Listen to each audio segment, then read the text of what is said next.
Sesungguhnya banyak dari laki-laki kaum muslimin, kita yang mengaku sebagai umat Nabi Shallallahu Alaihi Wasallam, yang belajar tentang hadis-hadis Nabi Shallallahu Alaihi Wasallam, tetapi banyak dari kita yang kadang lalai dan melupakan tentang bab kebaikan seorang suami kepada istrinya, padahal Rasulullah Shallallahu Alaihi Wasallam adalah yang paling baik terhadap istrinya. Jamaah Jumat yang dirahmati Allah, sesungguhnya berbuat baik kepada istri itu adalah perintah Allah Subhanahu wa taala di dalam Al-Qur'an. Wa ashiruhunna bil ma'ruf.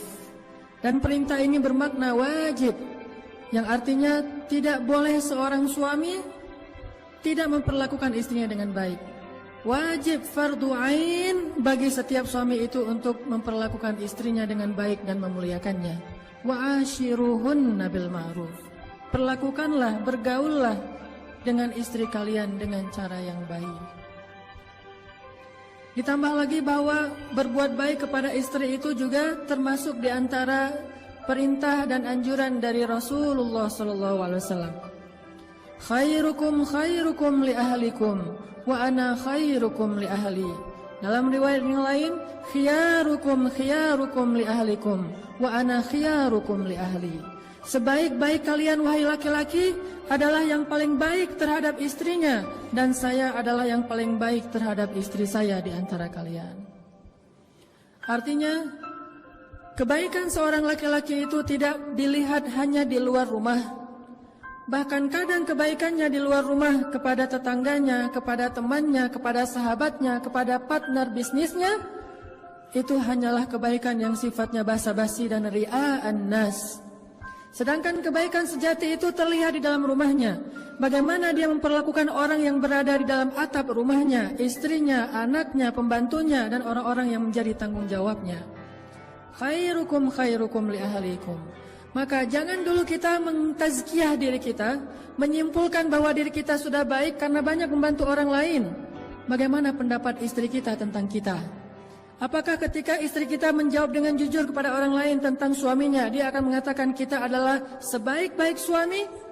Sebagaimana seorang sahabiat menikah dengan 3 orang laki-laki yang tiga-tiganya ahli surga.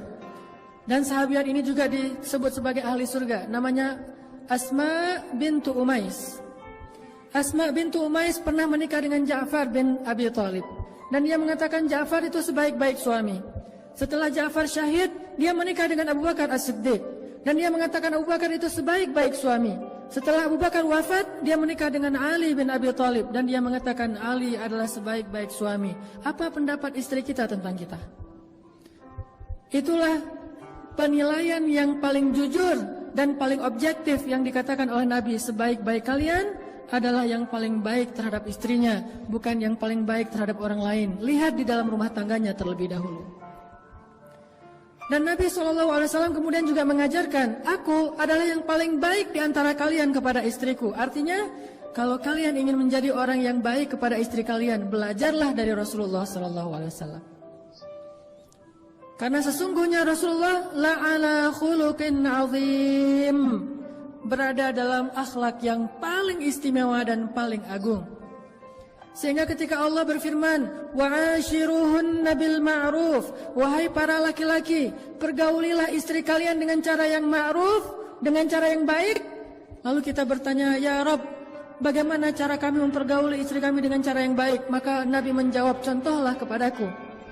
Contohilah Rasulullah dalam memperlakukan istri beliau. Sesungguhnya beliau sebaik-baik teladan dan contoh bagi orang yang beriman. Ada beberapa kisah tentang bagaimana sabarnya Rasulullah terhadap istrinya. Karena dari semua kebaikan suami kepada istri, ada satu kata kunci yang mencakup semua kebaikan suami kepada istri adalah sabar. Menjadi suami yang dermawan butuh kesabaran. Menjadi suami yang penyayang butuh kesabaran. Menjadi suami yang mampu bersabar dalam mendidik atau baik dalam mendidik juga butuh kesabaran.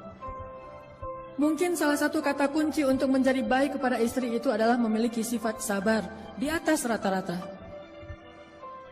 Ada seorang sahabat bertanya kepada Rasulullah SAW, ya Rasulullah, berapa kali harusnya seorang suami bersabar terhadap gangguan istrinya dalam satu hari? Berapa kali? Idealnya seorang suami bersabar terhadap istrinya dalam satu hari.